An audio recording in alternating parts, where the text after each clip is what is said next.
I wanted to bring today's episode to the podcast talking about IVF. Now, if you're listening to this podcast, you know that we help you get pregnant naturally using the functional approach, looking at functional lab testing and making targeted diet and lifestyle changes for both you and your partner. But you may feel right now that IVF is what's best for you. So with this, I wanted to give you some tips to help you. So looking at how to choose the right IVF clinic, what are some questions that you should be asking your IVF doctor, what lab work you should be looking at beforehand, and how do we improve the success of IVF. So definitely this is for you and your partner before you go to IVF. These are some questions to think about. Hope you enjoy this episode and feel free to leave a review on iTunes. Hey there. Thanks so much for listening to the Get Pregnant Naturally podcast. And I've got a favor to ask you. If you are enjoying learning about the functional approach to fertility, consider going to iTunes and rating and reviewing the podcast. This is how it helps the show reach more people that are struggling with infertility, knowing that there's another approach that really can get to the bottom of why it's not working in the first place. So all you need to do is, if you're on the app or the desktop, just go in and consider leaving a 5-star rating and leave a review. And there is step-by-step instructions in the show notes showing you exactly how to do that. So if you can just take a few minutes, just take the few minutes right now. You can pause this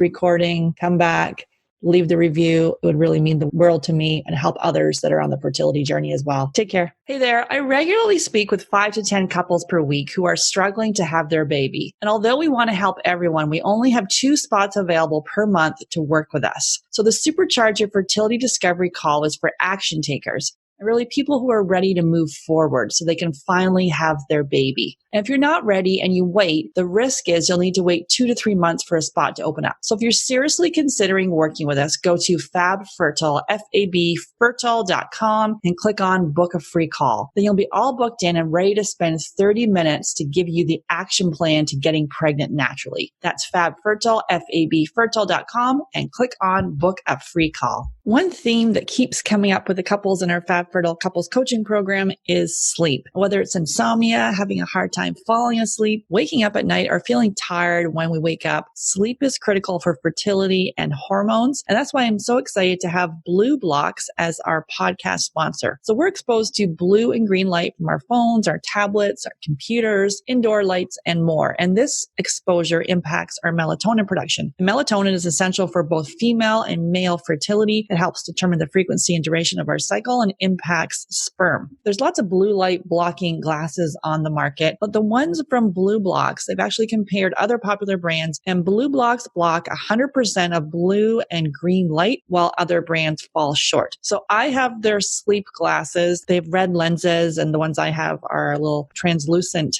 frame, and they're so stylish and really cool. And so they eliminate 100% of the blue and green light in the 400 nanometer to 550 nanometer range. So this is the exact range that has been shown in clinical studies to disrupt melatonin and negatively impact your sleep. So all you do is wear your sleep glasses after sunset until it's time for bed, and you'll notice improved sleep after just one use. And it's also cool to use when you're flying for managing jet lag. So I got to say I was a little skeptical about the noticing improvement after one use, but literally I use these glasses and my sleep is actually already pretty good. I used them for one day, and I have to say after one day, I had the best sleep of my life. I just felt so rested. So these glasses, they ship free and they're tracked for all orders anywhere in the world. And also they have all their frames come in prescription, non-prescription, and reading glasses. Plus you can send in your frames and they'll add the blue light blocking and green light blocking lenses to your frame. So this is an easy hack that you can add to your fertility toolkit. All you do is go to BlueBlocks, BLUBLOX.com. Use the coupon code GetPregnantPodcast at checkout and receive a 15% discount. That's BlueBlocks,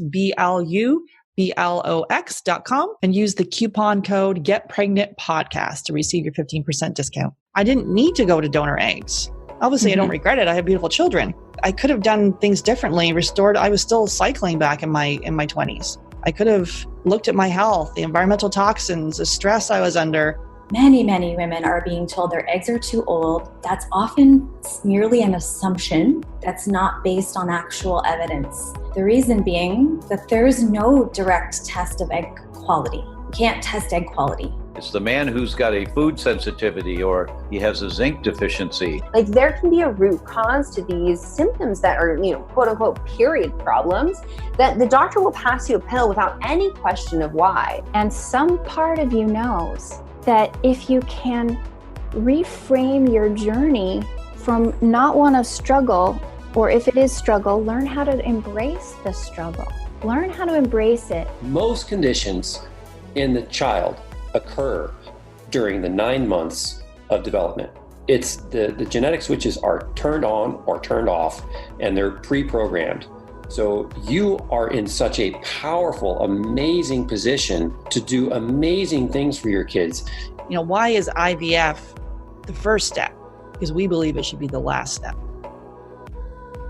Welcome to Get Pregnant Naturally, where functional medicine and natural fertility solutions will help you get pregnant and have your baby. Hey everyone, I'm Sarah Clark, the founder of Fab Fertile and your host. I believe the functional approach is the first step for anyone struggling with infertility, and my aim is to help you get pregnant naturally. Today I'm welcoming Dr. Marc Sklar to the podcast, and we're digging into how to optimize IVF. For more than 17 years, the fertility expert Dr. Marc Sklar has been helping couples struggling to conceive. In addition to his Doctor of Acupuncture and Oriental Medicine, Dr. Sklar trained at the Harvard Medical School Mind Body Medical Institute. He is the creator of Fertility TV, marcsklar.com, and reproductivewellness.com, and the co-author of Secret to Conception. He lives in San Diego with his wife and 2 sons, and works with couples all over the world through his fertility online coaching. Thanks so much for listening. I am so thankful that you're here. Make sure you hit subscribe, and if you know someone else who is on the fertility journey, please share this podcast with them. Hey, Marc, excited to have you on the podcast. Thanks for having me, Sarah. Awesome. I'm excited to be here with you. Yeah, if you could share with our listeners kind of your journey here and how you came to do this work. Yeah, I think it's important that we all listen to what the universe tells us from time to time, and hopefully more often than just time to time. And my kind of journey into this field of medicine was somewhat about me listening to what the universe was trying to tell me to do and not closing it off. And I've always had an affinity for healthcare and really helping people. But, you don't wake up one day saying, as a kid at least, that I'm going to grow up and I'm going to be Chinese medicine doctor and focus on natural treatments for fertility. So that happened much later in life. But looking back, I do recognize that I was always helping people, and that was definitely a big part of what I wanted to do with myself and with my life purpose. When I was in school, in medical school, I was just approached by 2 patients while we were in clinic to support them during their fertility journeys. And I had an interest in women's health at the time, and I was really looking into that on my own beyond school. But when they came in, like a little light bulb went off, and I was really intrigued by the process and what they were going through. And that first patient was going through PCOS. And just to keep, the whole story somewhat on the shorter side of things, within 5 months, she came in and we found out she was pregnant. And so I'd been working with her over that time. And I just thought it was really profound and magical that in a relatively short period of time, I could help somebody and support them to conceive and grow their family. And it really moved me. And as much as I was helping her during that time to grow her family and change her life, I don't think she realized how profound it was for me and how much of an effect it had on me, certainly for that moment, but also in the future. And it's just really something that's super special, as you know, to be able to get that phone call from a patient who says, I'm pregnant and I'm so excited and grateful for your part in this process. And even to this day, to get those cards, those emails, those messages is really moving to me and just keeps me motivated to doing more and more. And that the second couple that I was helping was actually my older brother. This kind of was my first venture into the world of telemedicine, if you will, because I was in California and he was in Florida. And but I supported him with all sorts of other things, him and his wife, and really supported them through that process. And although I didn't see them, personally, they did make those changes and shortly thereafter, they got pregnant, and they actually have 2 sets of twins. They're Oh my goodness. very much grown, much older now. Yeah. I actually just saw them over the holidays, and they're 19 and in college. Yeah, it's crazy. But so I helped them, and certainly be able to help my own family do that was also really moving for me. And it was really those 2 specific patients and moments really early on in my professional career that really pushed me in this direction and pushed me towards fertility. I think I would have gotten there, but this made it happen much faster than I would have otherwise. I love that. Kind of being aware of the universe and the signs and what it was drawing you to. And then really, being open to that, first of all, which is. Yeah, absolutely. Yeah. Today, we're going to be digging into looking at IVF, how to choose the right clinic, and kind of looking at, obviously, we, similar to you, take a natural or a functional approach to fertility, looking at the different stressors, be it a food sensitivity, a gut infection, environmental toxins, mental emotional stress, a structural stressor, and then being able to help people get pregnant naturally. And, obviously having good success rates with that. But sometimes people either they then need to go to IVF or they've chosen to go to IVF.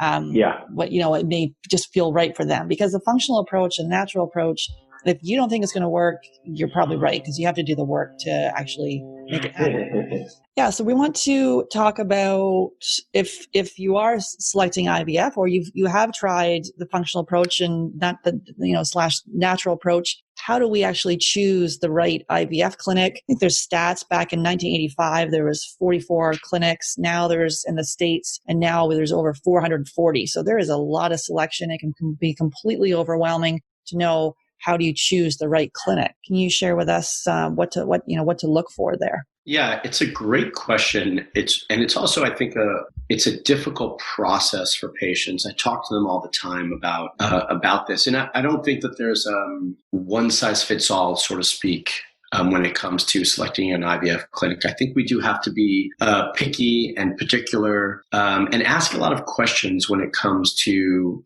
picking an IVF clinic. And often what I hear from patients is, I was looking for an IVF clinic and my friend recommended me to go see whichever one. And so that's where I went, and that's where they end up going. For the most part, there's potentially nothing wrong with that. But I find that we don't speak to enough clinics when we're doing our search, that we're not giving ourselves the most options, if you will. And I think we're doing ourselves a disservice in that process. And I always equate it to this. If your parents, God forbid, had cancer, and you were coaching them and managing them and helping them manage their own healthcare through the process, my guess would be that you would coach them and suggest to say, hey, let's speak to 2 or 3 doctors and see what they say, and then decide who we think is going to be the best fit, right? I mean, typically we'd want a second opinion or third opinion. But I find when it comes to IVF that we tend to go to the first place someone mentioned, or the first place that was able to get us in, first place on the Google search or whatever it is. And we don't often go beyond that, because we go in, we meet with them, they got us in, they answered our questions, and we either didn't want to pay for more consultations, or we didn't want to waste more time, so to speak, because that's what we're telling ourselves, that we're wasting more time by figuring this out and speaking to other people. And so you don't really know the differences between one clinic and another. And even if there's so many ways to pick a clinic, but even if they all do the same thing, if they all were to do the exact same protocol and procedure when it comes to IVF, and for the most part, there's going to be variations from clinic to clinic. But let's just say we were comparing the same protocols from 2 different places. You might connect better with one doctor or one process. And so I think it's really important that we do give ourselves options when we're looking at clinics. And sometimes those options might not even be somebody locally, although I do think that's still ideal if we can make that happen. For the most part in the States, it's relatively straightforward to work with clinics from other parts of the country and not have to go there too often. So I think the first thing is to give ourselves an opportunity to meet 2 or 3 different clinics and physicians before we make our decision. And I would say that, yes, you might be spending a little bit more money up front for these consultations, but I think potentially in the long run, it will actually save you money.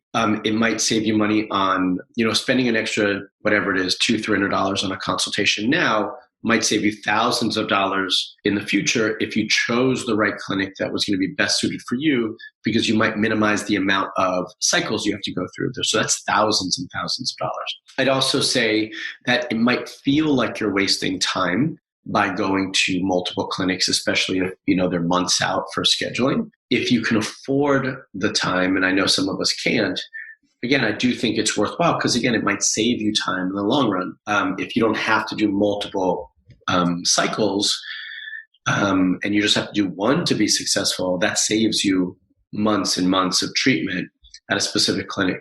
So one thing is obviously is to give yourself some options. The other thing is, if you do get a recommendation from somebody with regards to an IVF clinic or an IVF doctor, I always ask why. And then my follow-up to that before they even answer is, and don't tell me because you were successful. I'm assuming you were successful or else you wouldn't be sending me there. So what is it about the clinic or the doctor that you really like that stood out to you that you're recommending to me, besides the fact that they got you pregnant? Because I'm sure I could find patients who went there that didn't get pregnant and weren't happy either, right? So we have to go beyond just the superficial and really start to dig a little bit deeper when we're trying to find the right fit when it comes to an IVF clinic. And then lastly, which I do think is hard for many patients because they don't know all the differences that they're looking for, but would be, if you know that you want a specific type or style of IVF, then you might be better suited in one clinic over another. And so those are the sorts of things that we have to start to contemplate. And those are the sorts of things that I really coach my patients on when I'm working with them, because I've got a good sense for what I think they need. And then we start to look at those options available to us to start to look at what might be the best fit. Does it always mean that I always recommend the right fit from the onset? Not necessarily. I have a patient who, I thought she'd be a good fit in one clinic and it just didn't work out for a couple of reasons. And we found that out about 3 months later. And so we made a switch. It wasn't easy, but it was the right move at that time. Yeah, it's interesting about the second opinion. So I was diagnosed with premature ovarian failure. First of all, I didn't get a second opinion on diagnosis, nor did I. And I just went right to one clinic, didn't even look at any other clinics. And it's interesting how that goes. And and that whole piece around like the time and the panic and, oh my goodness, I was in my early 30s at that stage. I don't know if I was in a panic about age, but I was in a panic about, well, wait, I wanted my kids back when I was 28. Now I'm 31. As you say, visiting those 2 or 3 clinics, it could be like, oh my goodness, because you got to wait for the appointments. It could feel that, but putting that time in up front, doing a little bit of research on this. And it's funny because I am a researcher at heart, and I didn't do any of this stuff. So it's interesting how that goes. And then I guess it does.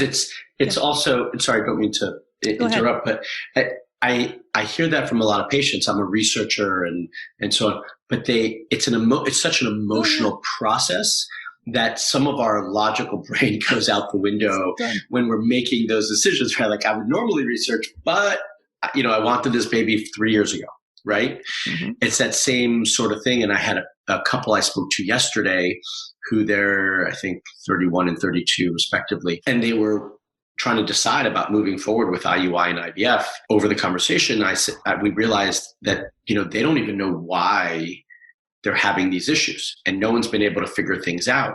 And I said, look, you could certainly go forward with either one of those things, but I think you could probably get pregnant naturally. And often I find that 60 to 80% of patients who move forward with IVF do it a bit prematurely, and potentially could have done it naturally, but it was this emotional pull, this time pressure and factor, and this desire to get pregnant now versus trying to find out what's really going on and fixing that first.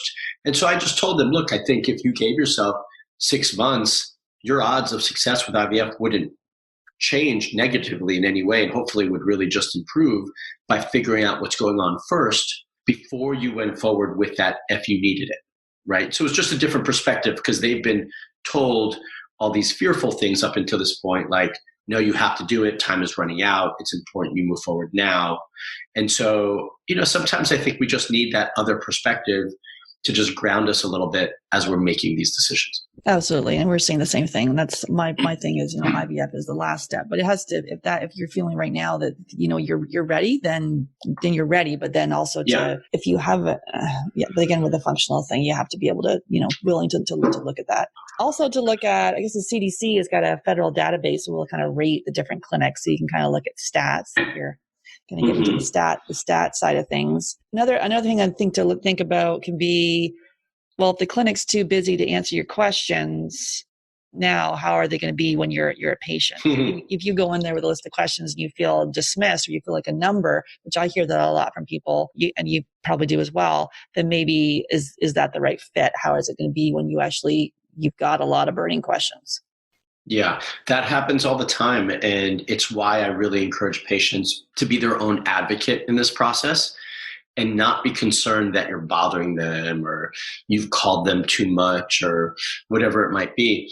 You're paying a lot of money for IVF.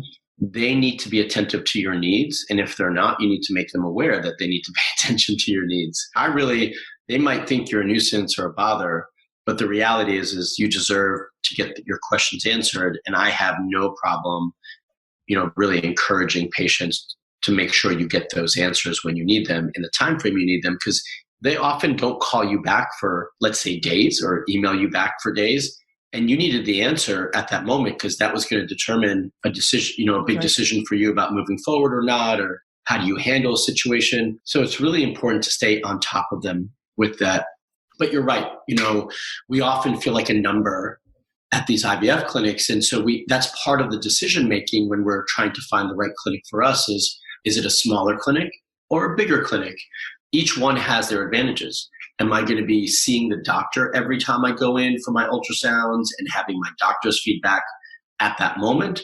Or am I going to be seeing the PA or nurse practitioner, then be communicating through them to my doctor, and I'm not really going to be seeing my doctor, but very randomly, right? Those are just very different styles of how clinics are run. And that's just the tip of the iceberg in terms of making some of those decisions. So if you know that you'd rather be speaking to a physician every time when you go in for your ultrasounds and appointments and not a PA, then that might influence which office you go to as well. Some of us need a little bit more attention. I think it's important that we communicate what we're looking for and what we need to those clinics when we go in to interview them, so to speak, and see if they can help us. Like, this is what I need as an individual. Can your office provide that? Because if not, it's okay. I'm just going to look someplace else, right? Because you know what you need. And I think that's really important. We walk into these appointments and we see somebody with a white coat behind the desk and we kind of freeze. And we just nod our head and say yes to everything they say and then move on with their suggestions. You're as much of, or should be as much of, a part of this process as they are, and you have as much say in that as well, although sometimes we don't always speak up in that way. Yeah, to have your partner with you or someone else there with you to ask questions and really have your questions ahead of time and even thinking about what you as a person really need. I think sometimes we don't even think about what we need. Yeah, absolutely. And one of the points you made before about the CDC and SART website with statistics, we should just make everybody aware that those statistics, I don't want to say are old, they're up to date as far as the way they report them, but you're getting statistics that are about 2 years old when you see them. And they do tell you, it says the year that they're reporting them, but it's not because people are not reporting on time. It's because they have to wait a full calendar year and they're reporting not just pregnancy rates, but birth rates as well. And so all those things just take time, right? It's at least 10 months for a pregnancy on the long, or maybe even a little bit longer. They have to gather all that information. So we're in 2020. The numbers you're going to be getting now are from 2018. Not that they're wrong. They're just a little bit older, and we have to take that with a grain of salt. And also recognize that clinics it's not mandatory for clinics to report their statistics. They do it voluntarily. So not all clinics report. And so you won't find every clinic on those websites as well. It's good to know. And then also another thing to think of too, if there's a lot of turnover in staff. So if you get a call, there's a different person. Wait a minute, what's the culture there? So the culture of the clinic, that if people aren't happy where they're working, how are they going to be serving their clients? Mm-hmm. Yeah, I agree 100%. And so what are some questions that we should be asking our IVF doctor, I guess at the initial appointment, or things to consider beforehand? Yeah, I think, obviously one that I just mentioned is, what's the process of working at your clinic, of working with your clinic? Who am I going to be seeing for my appointments? Is it you? Is it one of the other physicians, or is it, the PA or NP? I think it's important to ask that question so you know what to expect when you go in, because I find patients are really surprised by that once they pick a clinic and they didn't realize that in the beginning. Also, do you do everything in-house? Some clinics don't. They don't have an embryology lab, and some of the smaller ones, in-house, they work with a different embryology lab from one of the other clinics and so on. And so, it's important to know that. How long has your embryologist been with you? I would ask for current and up-to-date statistics for your specific situation in case. They should be able to tell you what those are. And even though they haven't reported to anybody, it's a verbal thing. It's good to know where they're at that moment in time. And, I would just ask them really pointedly, okay, so this is my history. This is my situation. How would you handle my case? What would you do during the IVF process? How is that different than when you work with other people? How flexible are you with adjusting the protocol and the process as things go on and as you learn more about me and how I respond to the medication and the protocol? When you are doing your IVF cycles, do you only do fresh cycles or do you only do frozen cycles? Fresh cycles mean that they take the embryos out, they take the eggs out, they fertilize them, and then they transfer them all within the same cycle or process. Whereas frozen is they're taking those embryos and freezing them and then transferring them back into the uterus at a different time in the future. Some clinics just do one and some just do the other, or some do both. These are things that we'd want to know in advance as you're making those sorts of choices and decisions. And then how long is the average process for you as a clinic? I have one clinic that we work with. Their process is 3 to 5 months before someone even ends up in a retrieval cycle. And I have another one that can start within weeks, right? It's very different for somebody.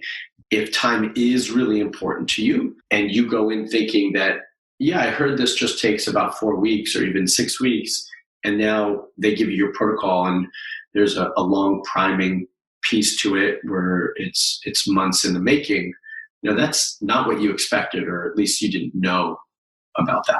Those are some of the bigger questions that I like to make sure that we ask up front. Yeah, the fresh or frozen one is interesting because I had both my kids with fresh transfer, but this is, my daughter's 18 and my son's 15 so many years ago, and I heard they were moving more to frozen, but I guess I don't know if do you have any on either of those things? Yeah, the majority of clinics right now are doing much more frozen cycles, and I would say by large amounts than fresh. Find that I'm still seeing more fresh cycles being done in like Europe or other parts of the world than in the US. I do prefer a frozen cycle for a lot of reasons. I think it's easier on the body. It does take a little bit longer, but you're able to separate those two processes. And when it comes to medication, that does make things easier. It also affords you the ability to really see, well, how many embryos do I have? What are the qualities of them? How do I want to approach this versus being kind of rushed into that process within days, having to make that decision. And then if you didn't get enough good quality embryos that are frozen, you also have the option of doing another retrieval cycle and freezing and banking those before you start a transfer. So I do think side effect wise and for making good decisions that frozen is better, not to mention the statistics do show slightly higher success rates with frozen cycles right now. And then, so as far as some lab work, what should we be asking for before treatment? Lab work to get done. It's probably lots.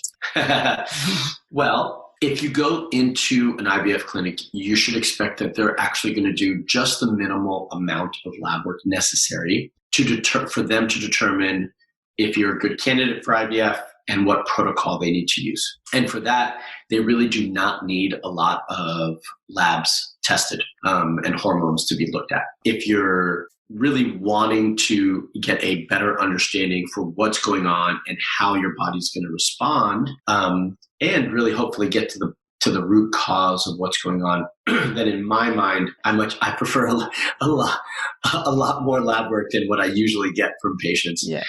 Sometimes I'm surprised they come in with a bit more than I would have expected. But in general, we want what we call our day 3 fertility labs, which can actually be done on day 2, 3, or 4. And that would be FSH and LH and estradiol and AMH. Now, those should be the bare minimum that's done at any IVF clinic. But even recently, I've been finding that they're just doing AMH, or maybe FSH and AMH and not doing some of the others. So those 4 are certainly at the top of the list. And then I do always like to look at prolactin, testosterone, both free and total, DHEA, a full thyroid panel, which includes antibodies in both free and total, T3 and T4, not just TSH, which is typically what's just going to be done. I haven't seen clinics doing that. Are you seeing that? Them doing a full panel?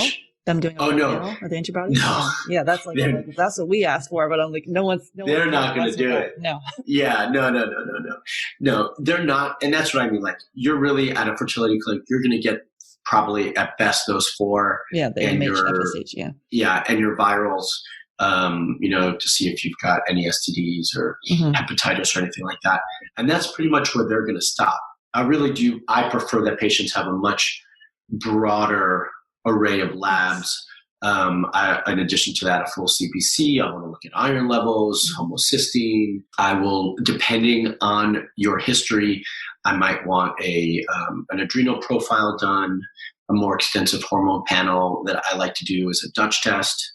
If you have any other issues in other systems, then we might be looking at your digestive system, how your immune system is functioning. I mean, there's really a myriad of tests. And as I often joke, it can be a Pandora's box once you start going into that. I have a patient who said, so can we test everything? I'm like, we can test everything. It depends if that's what you really want to do once you learn what that really means, right? And where is it appropriate to stop? And I think there are some fundamental things, like I just mentioned, which would be awesome for everybody to have. And then at that point, it really becomes more personalized with each individual based on their history, and what really makes sense, so that you're not going down this like Pandora's box and black hole of lab testing. Yeah, we do a blood chem review, and it's not to diagnose, it's to educate. So yeah, like you were looking at full thyroid panel with antibodies and vitamin D and B12 and the whole CBC and lipids and all of that. And it's sort of to then flag areas, looking at it through the lens of functional reference ranges, which will flag it before it goes to disease. Right. We do the exact same thing. Yeah. Okay. What about like the HSG or transvaginal ultrasounds, things like that? Like, when are they doing that? I guess for the clinic, when are you seeing that? Yeah, it's a great point. We didn't talk about that. I often see patients who come in who have not had semen analysis done. Yeah.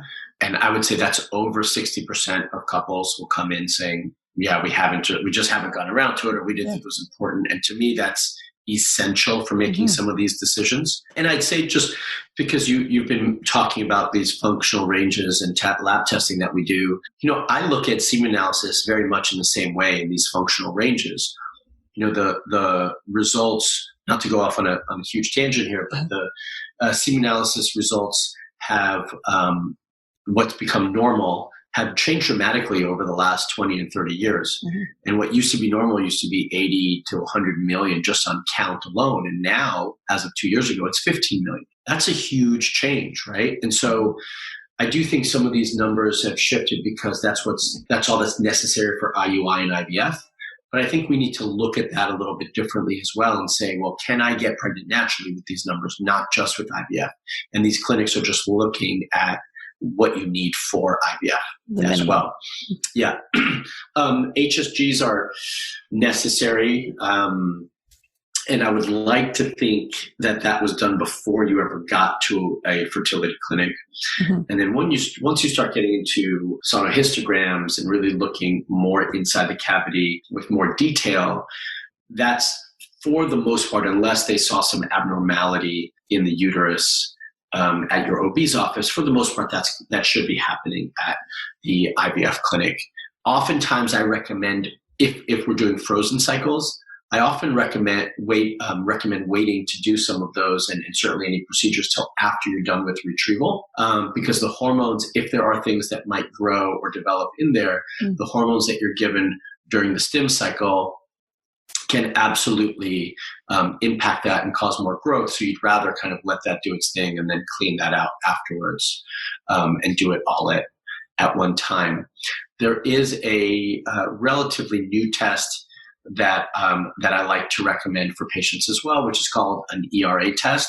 It's a receptivity of the endometrium, and that tells patients when they should be doing their IVF transfer, how many days they need to be on progesterone for, because it shows how receptive the endometrial tissue is to the progesterone, how much you actually need to facilitate an implantation. But that does delay a transfer, because that's basically you're doing a whole kind of mock or fake transfer cycle to facilitate that and to get those results so that you know what to do the next time when you really do it. And then what about, I guess, the physical exam for men, like a varicosal and anti-sperm antibodies, things like that? Yeah, I only start to recommend some of those things depending on what I see in the semen analysis. I would throw in DNA fragmentation as well into that mix. Certainly if we're seeing issues with numbers, count, motility, morphology, that's when I start to look deeper, hormone testing, looking to do an ultrasound to check for varicocele, anti-sperm antibody, DNA fragmentation, and so on. Yeah. And so you're not necessarily seeing, that's something that you may request, so you're not seeing that, then looking at that right away. For the most part, yeah. For the most part, you can rest assured that's not happening at an IVF clinic unless they're not digging deeper there, unless they see something that's abnormal. And at that point, they're actually just going to probably refer you to a urologist. Right. Hopefully a male fertility urologist, but a urologist nonetheless. And what about the post-coital test? Anything, same thing? I'm really not seeing that at all. Okay, yeah. Yeah, so if your question is, are we seeing this at the IVF clinics? Yeah. Much of those things are not being done at all. They're just bypassing everything and saying, we should just do IVF. Mm-hmm. So now how do we improve the success of IVF? Obviously, if you're listening to this podcast, you know that we look at functional testing, we look at diet and lifestyle changes. There's lots of things we can do to improve the success. And that's why we say it's kind of your last step. So what's your take there on that, Mark? You have a similar. Yeah, I think I'm gonna beat that drum a little bit as well. Yeah. I think it's essential for us to get the results that we're expecting and desire during an IVF cycle, and the ones that you should be getting, because you're with how much effort and financial investment that you're making into this process. I really do think we have to prepare our bodies. It sounds cliche in some ways to say this, but you wouldn't just sign up and run a marathon tomorrow because you thought it was a great idea, right? Like, okay, this is a great idea. What do I need to do to prepare for that? And how much time do I need to prepare my body so I can be successful in that, right? So if we would do something, if we would spend this time and energy and resources to prepare our bodies to run a marathon and be successful and hit the finish line the way we want, and that really, in the grand scheme of things, is relatively inexpensive to do, why wouldn't we do the same thing for ourselves for something we're spending tens of thousands of dollars on and has such a much bigger impact in our lives for generations, beyond just like running a marathon, right? So why wouldn't we take the same measures in that situation?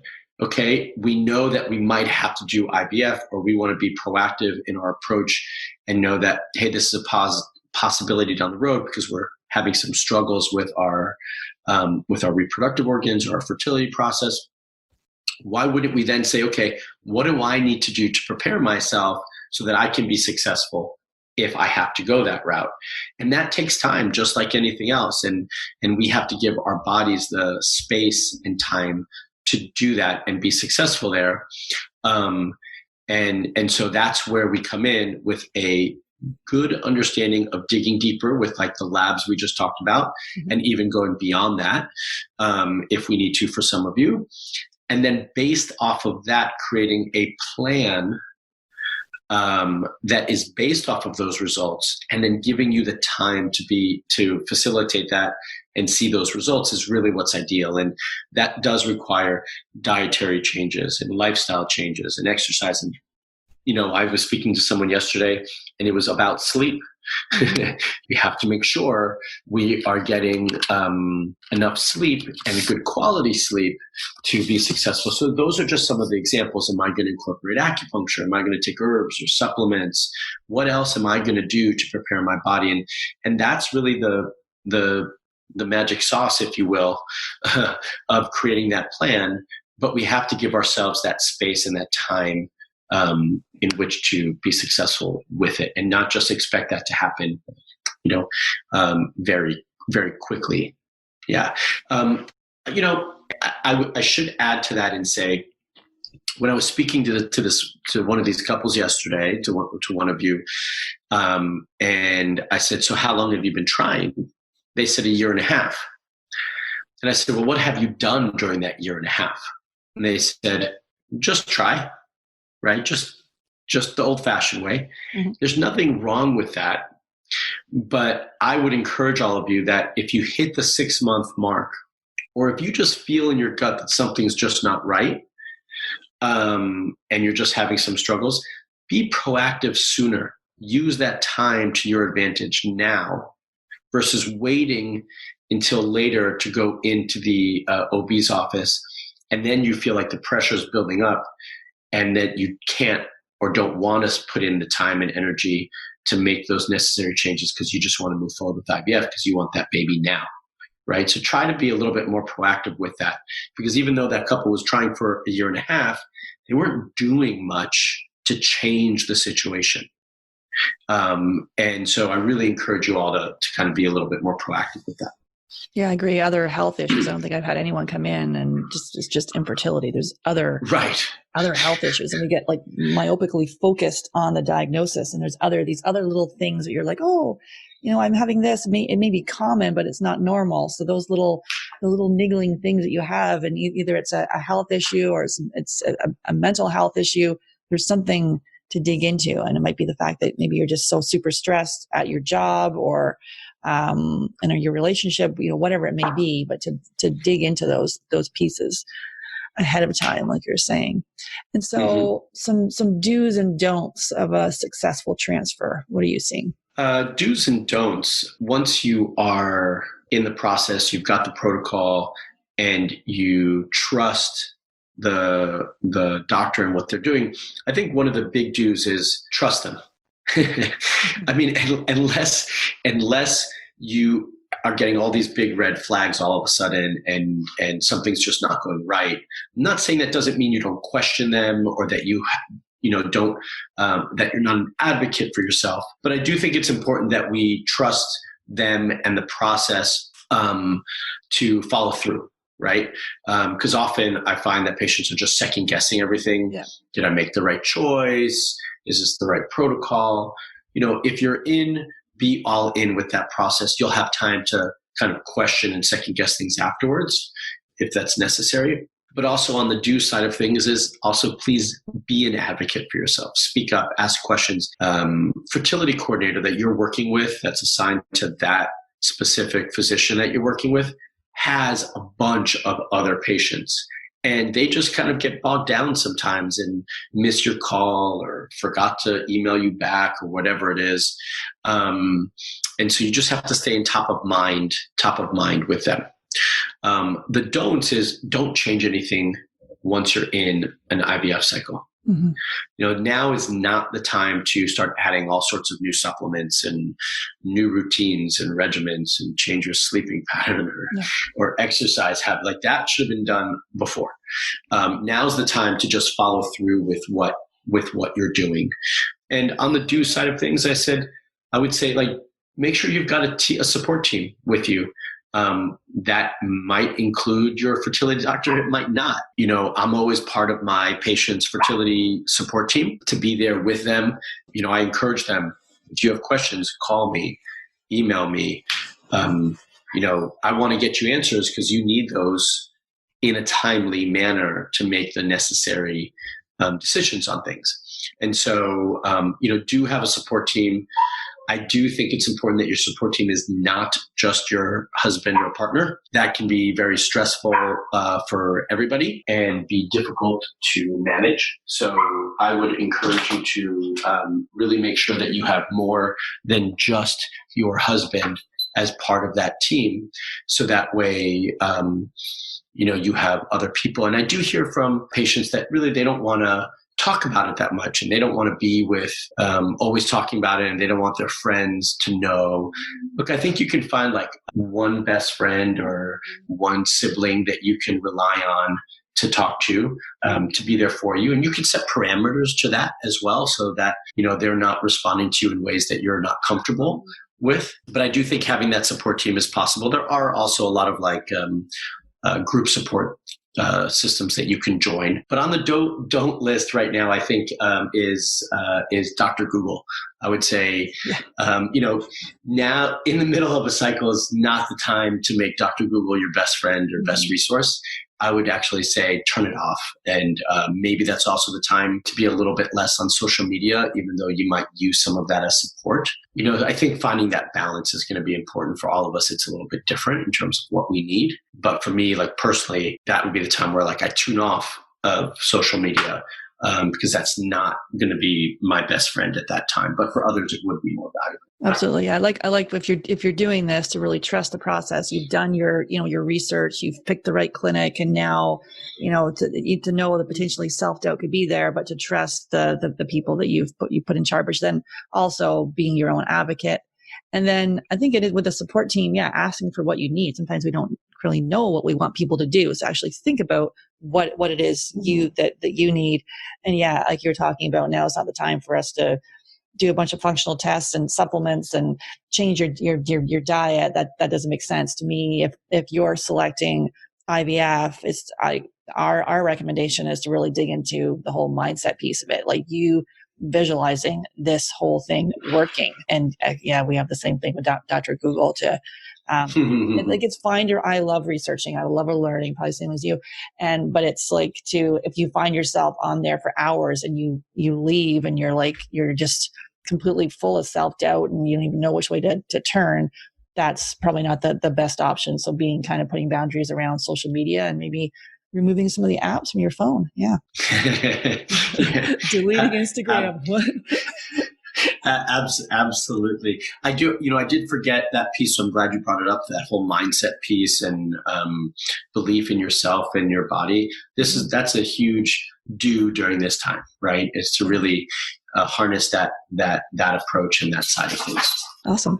And so do you have anything you're obsessed with right now, be it a book or a website, a documentary, anything that's just top of mind you'd like to recommend to the listeners?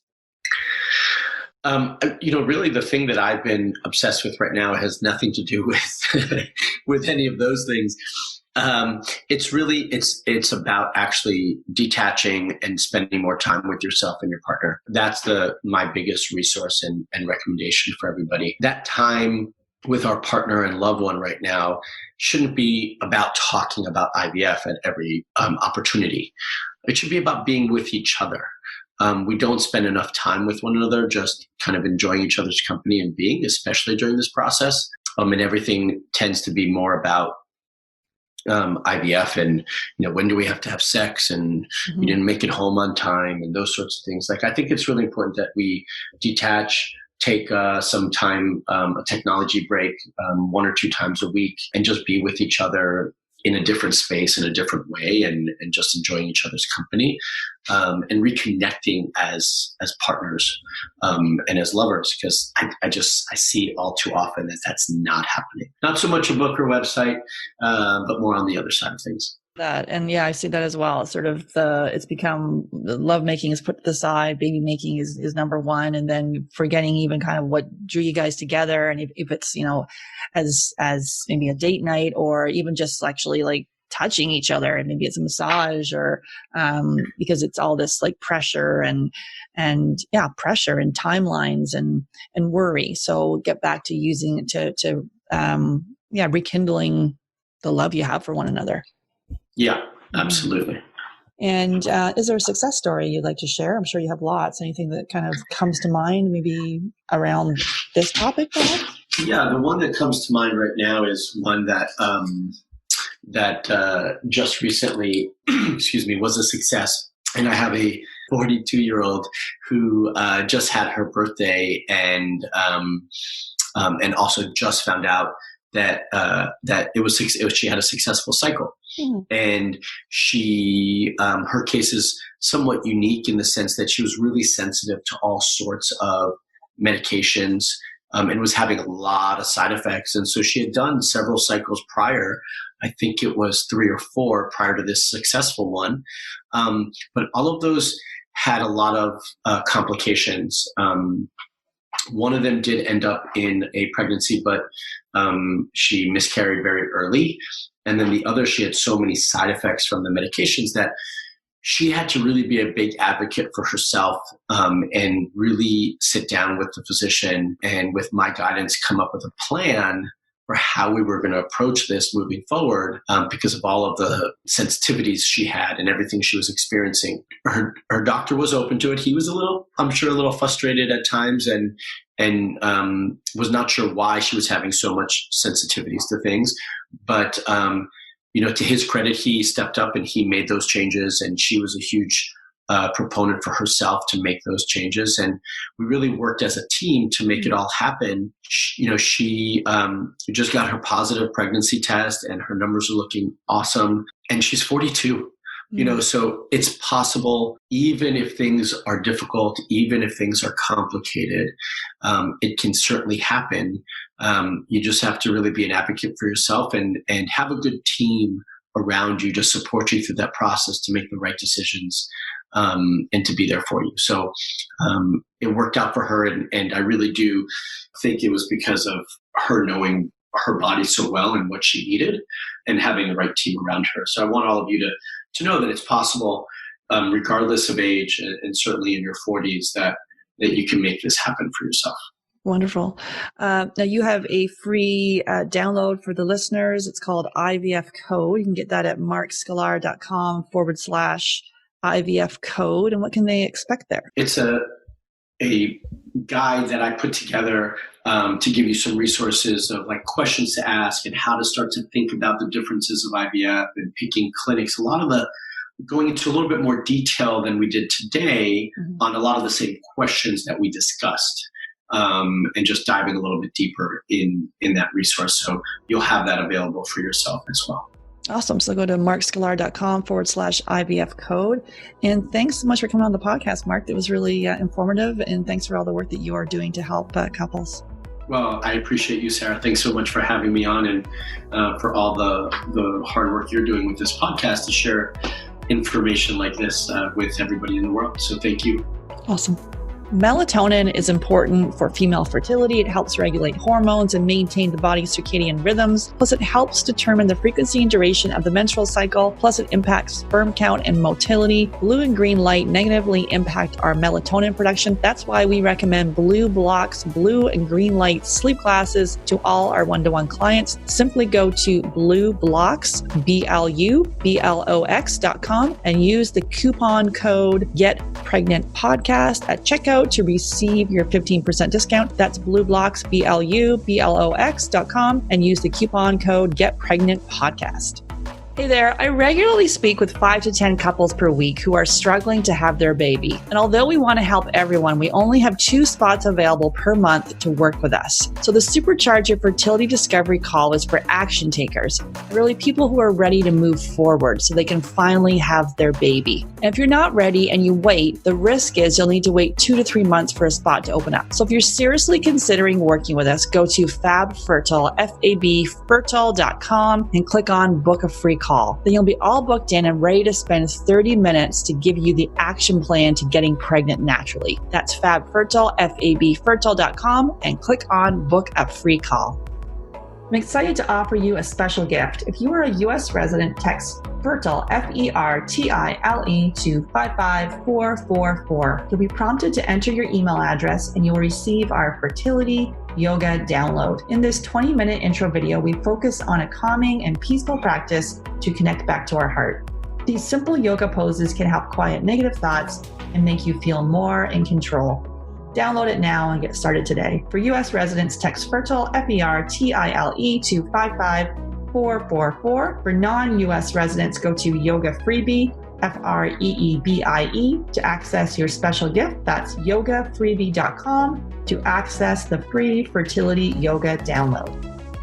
The Get Pregnant Naturally podcast, including show notes and links, provides information with respect to healthy living, nutrition, lab testing, and is intended for informational purposes only. The information provided is not a substitute for medical advice, diagnosis, or treatment, nor is it to be construed as such. We cannot guarantee that the information provided on the Get Pregnant Naturally podcast reflects the most up-to-date medical research. Information is provided without representation or warranties of any kind. Please consult a qualified physician for medical advice and always seek the advice of a qualified healthcare provider with any questions you may have regarding your health and nutrition program.